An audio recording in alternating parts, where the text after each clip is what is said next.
Don't spend another dollar on ads until your email marketing is set up properly. Most e-commerce brands miss out 20, 30, even 40% of the revenue because they overlook the 5 parts of email that should be running in every single store. I'm Mark. I've helped 220 e-commerce brands build this exact system, and the brands that run all 5 parts consistently are hitting 30, 35, even 42% of their total revenue from email. In this video, we'll be covering the welcome flow, the abandoned recovery system, the campaign engine, list growth, the repeat buyer flywheel that makes your paid ads more profitable too. But before we get into the 5 parts, there's one thing you need to understand. Email is a retention engine. Its job is to take customers you already paid to acquire and turn them into repeat buyers. Every dollar you spend on Meta or Google getting someone to buy once, email is getting them to buy again and again without spending another dollar on acquisition. When you run email with that in mind, you stop chasing a sale every send and start building relationships that generate sales consistently. And that relationship starts the second someone joins your list, which is exactly what the first part of this system is designed for, the welcome flow. Every single subscriber enters your welcome flow, which means small improvements here will compound harder than anywhere else in your entire email program. So this is me going through a welcome flow of a brand that we work with. This welcome flow plus the exit pop-up has generated 200K in the last 30 days. So let's just go through the welcome flow for this one. So in the first email, we have welcome plus what you sign up for. So first we have the trigger. When someone is added to a newsletter, trigger is added to the primary newsletter. Re-entry criteria is no re-entry. Profile filters, place order 0 times since starting this flow. So this filter right here makes sure people that place an order will not get future emails. And then profile filter number 2, received emails 0 times in the last 7 days where flow equals DH welcome flow exit pop-up. So we have 2 welcome flows for this brand. So this just makes sure that people that come onto this flow won't go to the other one. So this open rate has a 60.5, 6.5% click rate and a place order rate of 8.5. And this welcome flow has generated 93.3K for the first email. So welcome to is about the problem that this brand solves, the truth behind shoulder plus elbow strain. 2 days later, we send another email, welcome flow 3, how it works, the tech breakdown. It talks about what it makes this brand different. And then it waits 2 days, welcome flow 4, this is social proof plus who is it built for. So in this email, we're adding authority and also giving customer reviews. The 5th email is fit plus sizing confidence. So we're ensuring that the fit matters, and here is how to size their product. Flow 6, meet the founders behind the brand. Waits 2 days again, welcome flow 7, addressing objections. And then it waits 1 day and then we'll send a welcome email 8. Staying connected plus what to expect. So this email again is about the social proof and also directing them to Instagram. Email 9 is the last offer here. So this is the HSA and FSA for their product. Most brands treat it like an intro. Here's your 10% off. Here's our Instagram and thanks for signing up. But the welcome flow can do so much more than that. Its job is to take someone from curious to committed. From I signed up for a discount to I actually care about this brand. The way you do this is with story and specificity, showing them who you are, why you exist, and why it matters to them before you ever ask for a sale. Your welcome sequence should include email 1, brand story and why you exist. Email 2, what makes you different, with specifics, not fluff. Email 3, social proof. This is real customer stories. Email 4, soft offer or bestseller spotlight. Email 5, follow up on the offer with light urgency. That's 4 to 6 emails over 7 to 10 days, mostly relationship building. The offer comes after you've earned trust. When I'm auditing brands, the first thing I check for is the pop-up offer in email 1. Is there a founder intro? Is there any personality in the emails at all? I usually just see things like welcome to the family and a discount reminder on repeat. I see the same problems every single time. We rebuilt a welcome flow for a client last year. Before the rebuild, that flow was generating 8K a month. Afterwards, with the same traffic and the same list, it was generating 38K a month on autopilot. The welcome flow is where the lifetime value is set. You get it right the first time, and every email you send afterwards performs better because of it. But even a perfect welcome flow can't save you what most brands are blind to, and it's costing them tens of thousands of dollars a month. The abandonment recovery system. About 70% of people who start the checkout process never actually finish it. Most brands let revenue disappear and move on. Those people got distracted. Their kids might have needed something,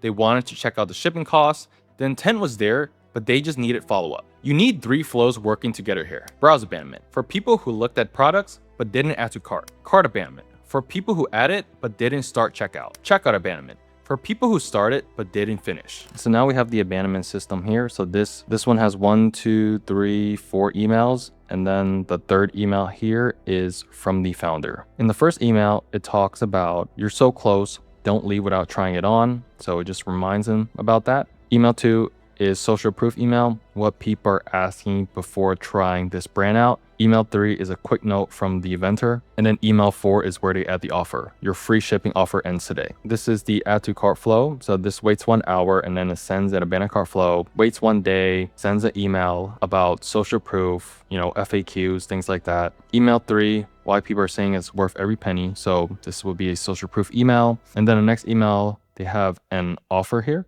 and then waits another day, and then you have free shipping, which is only valid for today. And then browse abandonment, it waits 1 hour and 30 minutes. Browse abandonment, email 1, prove what you can do that no other product can, waits 1 day. Why this sleeve is everywhere right now. So talks about social proof, authority, wait 1 day, the signs behind the sleeve, and then email 4. Support your arm like never before. The messaging across all 3 escalates. Email 1 is a gentle reminder with 0 pressure. Email 2 brings in social proof, real reviews from real customers. Email 3 introduces genuine urgency. You want to keep it real here. Actual scarcity converts. Manufacturer scarcity causes you trust, and you rarely get a second chance. For checkout abandonment specifically, email 4 is a plain text from the founder.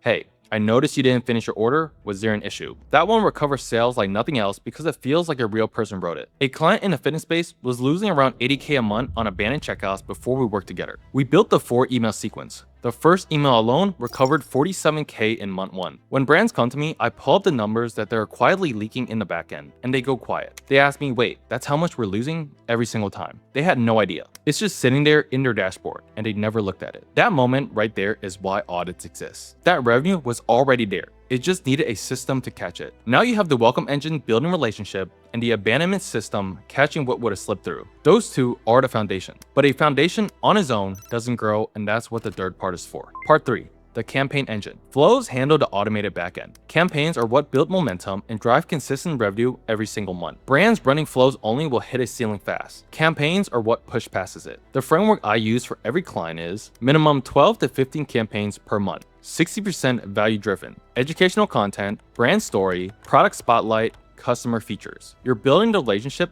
between those automated moments. 40% promotional. That's real offers, real events with real urgency. 12 to 15 emails sounds like a lot until you see the content calendar. We plan 30 days ahead in ClickUp, and clients flag what needs changing, and we execute. The piece that almost every brand skip is campaign segmentation. Your VIPs get a completely different message than someone who signed up 3 days ago. Your repeat buyers hear something different than someone who's been on your list 6 months and hasn't purchased yet. When you match the right message to the right person at the right stage, campaign revenue becomes something you can actually predict and plan around. In this email, we're doing a non-buyer push. So we're sending to people that are non-buyers all time. And then email frequency, this is people we want to exclude. And then bounce emails, that's people we're excluding. This email is just a general email to engage shoppers. So our included segment here is 90-day engage, and then we exclude unengaged shoppers. Email frequency monthly, we exclude, and then bounce emails, we exclude. And then this one, we only want to send to people that are interested in the living room. So we segment them based on this, and then we exclude unengaged subscribers, email frequency, and then bounce emails. So that is how we're segmenting these campaigns by.